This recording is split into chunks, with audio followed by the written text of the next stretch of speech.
Louvado seja nosso Senhor Jesus Cristo.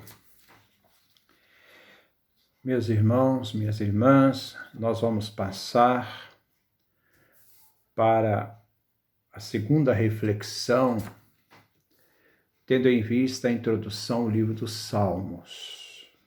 A partir do terceiro encontro, nós vamos começar a pegar o salmo por salmo, talvez nós teríamos que dividir um salmo em 2, 3 ou mais reflexões para irmos caminhando paulatinamente, devagar, para a compreensão desse livro que compõe essa parte importante da Sagrada Escritura, o Antigo Testamento, ou Primeiro Testamento. São 3 grupos de livros importantes. Os livros do Pentateuco, a Torá, os 5 primeiros livros da Sagrada Escritura, os livros proféticos, tendo em vista nos livros proféticos os profetas anteriores, que nós chamamos como livros históricos, e os profetas posteriores, que nós colocamos como os profetas, propriamente dito. E os livros, dentre os quais está o livro do Salmo. Daniel, na tradição hebraica, não faz parte do livro dos proféticos, os livros proféticos. Daniel é colocada na terceira parte, a partir dos livros. Podemos também dizer dos sapienciais. Como nós vamos entender, continuar esse segundo passo? O livro dos Salmos, como foi feito no livro do Pentateuco, o livro do Pentateuco são aqueles 5 primeiros livros, Penta, 5, Teucos, livros, 5 primeiros livros da Escritura, que são Gênesis, Êxodo, Levítico, Número e Deuteronômio, que formam esta unidade do Pentateuco. Também, o livro dos Salmos são divididos em 5 grandes partes. A primeira parte, que inclui o nosso Salmo primeiro, que vamos trabalhar no nosso terceiro encontro, é constituído do Salmo 1 até o Salmo 41. Então, estes salmos formam uma primeira unidade. O segundo livro dos Salmos, o segundo livro que compõe uma coletânea de salmos, vai do Salmo 42 ao Salmo 72. O terceiro grupo de salmos começa no Salmo 73 e vai até o Salmo 89, iniciando esse terceiro grupo. O quarto grupo dos Salmos inicia no Salmo 90 e vai até o Salmo 106. E o último grupo de Salmos, que inicia no Salmo 107 e vai até o Salmo 150. Estes são os grupos dos 5 grupos de Salmos que nós temos, os 150 salmos atribuídos a Davi, isto é, ao estilo de Davi. Né? Nós vamos então refletir durante esse tempo, um tempo muito prolongado, mas um tempo tranquilo, sem atropelos, porque às vezes a gente quer ter as coisas de imediato e muitas vezes nós morremos de congestão porque queremos ter as coisas de imediato demais. As coisas de Deus se constroem na conscientização, no estudo, né, que leva tempo, né, de uma hora para outra. Então, nós vamos refletir o primeiro grupo dos Salmos, que vai do Salmo 1 até o Salmo 41. O Salmo primeiro, ele começa com a expressão: feliz quem não anda em companhia dos ímpios. Essa expressão feliz. Este salmo, que inicia com esta expressão feliz, vai ter também a sua realidade estendida até o Salmo 2. No Salmo 2, né, porque o Salmo 1 e o Salmo 2 expressam um conjunto, embora nós vamos perceber que há uma diferença da época da composição, tanto do Salmo 1, que é mais recente, o Salmo 2, que é mais antigo, né?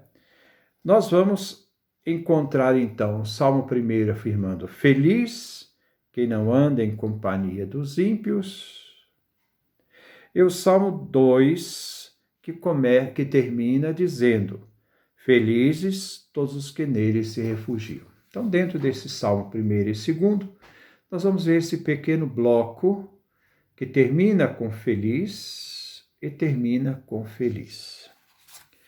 O Salmo 1, que nós vamos ver no próximo encontro, ele foi composto no período pós-exílio da Babilônia. Isto é importante porque o que nós temos ali de concreto no pós-exílio da Babilônia? Ciro deu autorização do povo de Israel de voltar para a terra de Judá, para a Judéia, reconstruir a cidade de Jerusalém, reconstruir o templo. Quando essa leva de judeus chega à Judéia, a Jerusalém, vê tudo destruído. Se tudo era centralizado ali no templo depois da reforma de Josias, né, antes do exílio da Babilônia, agora eles estão ali, eles não têm o templo. Então eles têm que se apegar à sabedoria. A sabedoria como uma forma de começar a vivenciar mais um momento da história de Israel. Porque antes do exílio, Deus era o rei, mas quem era responsável para poder gerir essa presença de Deus como rei era o próprio rei, era o reinado. Agora não. No pós-exílio da Babilônia, nós não teremos mais reis.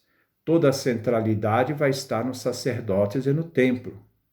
E vai iniciar uma época de teocracia. Deus como aquele que é a referência do poder. Então, nós queremos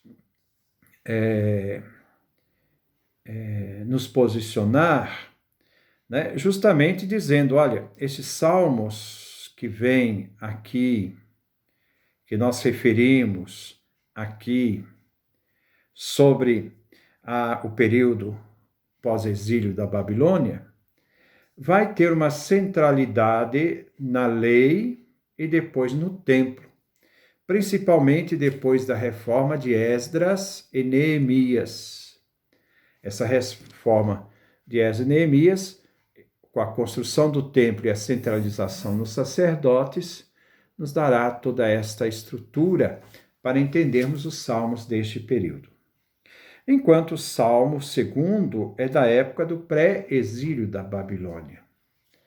A realidade estava muito centrada no rei. É a questão do rei. O rei como fonte de estrutura, né, da organização social, mas a base era sempre a aliança. A necessidade de vivenciar a aliança. A necessidade de centrar a vida do povo de Israel na aliança, que tinha sua relação com Deus, que não aceitava dividir Deus com outras divindades, outros deuses, né? Essas divindades eram divindades ligadas a panteões, né? A várias divindades de cada região, de uma cidade, às vezes de um grupo de pessoas que tinham seus deuses, não é? Quando você vê na literatura romana, tem a deusa do amor, Vênus, tem o deus da guerra, Marte, tem o deus superior, Júpiter, né? Então, tem o deus do mar, Saturno.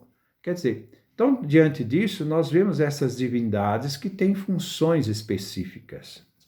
Para Israel, ele tem um único Deus. Este único Deus é Javé. Então, Javé é o único Deus de Israel, não aceita outro Deus. Mas, ao mesmo tempo, é claro que essa concepção foi crescendo dentro da vida de Israel, né?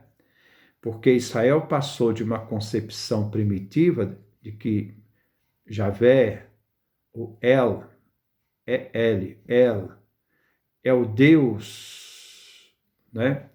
Dentre os outros deuses, então era afirmado Deus dos deuses, se aceitava a existência dos outros deuses, mas Javé, era superior.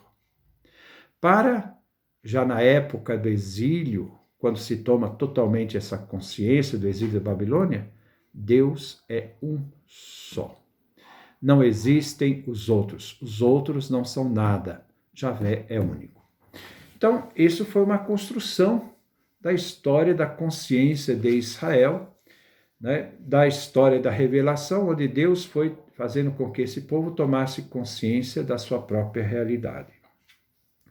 Ora, então, nós vamos continuar no nosso próximo encontro, já tendo em vista, né, esta concepção, né, da sabedoria, um escrito, um salmo sapiencial, né, que nos abre a perspectiva para aquele que vai vivenciar a fé nos caminhos de Deus, do Senhor. Que Deus nos dê a sua graça e a sua bênção. Para isso, eu aos poucos também vou colocar, né, essa questão, essa distinção dos salmos, a datação dos salmos. Como nós sabemos que o Salmo 1 foi escrito no pós-exílio da Babilônia, traz essa referência, essa centralidade na lei de Deus. O templo ainda está em construção, ainda não temos todos os sacrifícios que eram feitos lá no templo, e a vivência ética, da relação ética com Deus era fundamental. Eu termino lembrando, a relação de Israel com Deus, a relação do povo judeu com Deus era uma relação ética. Estava ligado à aliança, ao dado de uma proposta divina e uma resposta humana, que unia a realidade da aliança. Romper com a realidade social era romper com a aliança. Romper com o reconhecimento divino de como o Deus daquele povo, e também como nosso, porque nós herdamos o judaísmo, a nossa fé também, centrada em Jesus Cristo, também nós somos chamados a ter essa atitude de colocar Deus como absoluto da nossa vida. Não podemos dividir Deus com nada que possa ser colocado em nossa vida. Então, para isso, eu termino com o livro do Deuteronômio, o Salmo. Ouve, Israel. O capítulo 6, versículo 4.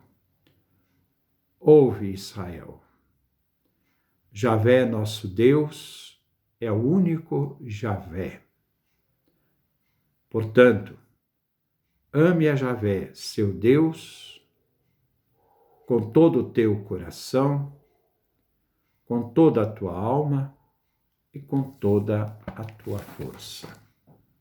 Que Deus nos dê a sua graça e a sua bênção.